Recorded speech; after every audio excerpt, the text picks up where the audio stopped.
about this wine. The wine that we have today is Silver Beach 2018 Sauvignon Blanc from Marlborough, which is in the southern island, but the northern tip of New Zealand.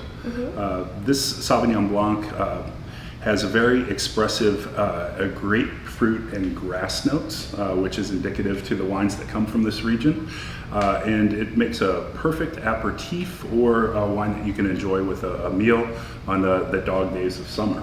Is this a wine that should be light and youthful, or is this something that should be more complicated and something you should have to think about? The flavor profile is going to be really bursting with that grapefruit flavor, which once again is pretty commonplace for the New Zealand style of wines.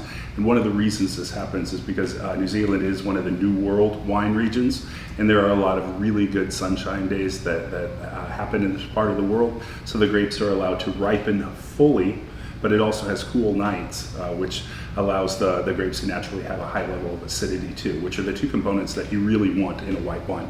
So how does that differ from a Sauvignon Blanc that I would find in more old world region, like a Pouilly-Fumé or something like that?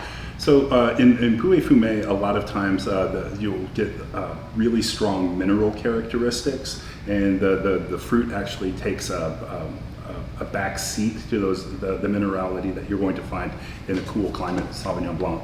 How do those pairings differ? The pairings should be about the same. With a Sauvignon Blanc, you're going to want to pair it with something that's really light, like smoked salmon dish, or even a fish or chicken. I don't know that it would work as well with like a steak or a pork chop. Yeah, probably not. So why is this wine particularly good value for money? Why is it so popular? Because I know we sell a lot of it. Yeah,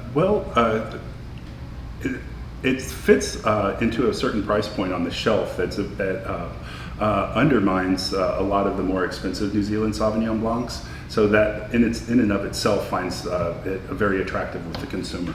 Interesting. Shall we taste it? Absolutely. So what should I be smelling? What should I be tasting? Grapefruits. Just grapefruit? Yeah. Okay. Oh my goodness, that's a very pronounced nose. Yeah, very. Nice grassy notes, and those grapefruit characteristics really pop out of the glass. I find that the palate is very different from the nose. Is that something that you would expect? It can happen quite often. Yeah? So how does that impact your pairing? Sorry. It still wouldn't really impact my pairing. I would still pair it with lighter foods or vegetable style dishes. Interesting. Okay. Well, is there anything else that's particularly special about this that we should know? It is only available. It's a Derby Direct wine and only available at the Brown Derby. So you won't find this anywhere else in Springfield. Ooh, how special. Okay. Well, thank you for trying this with me. Thank you.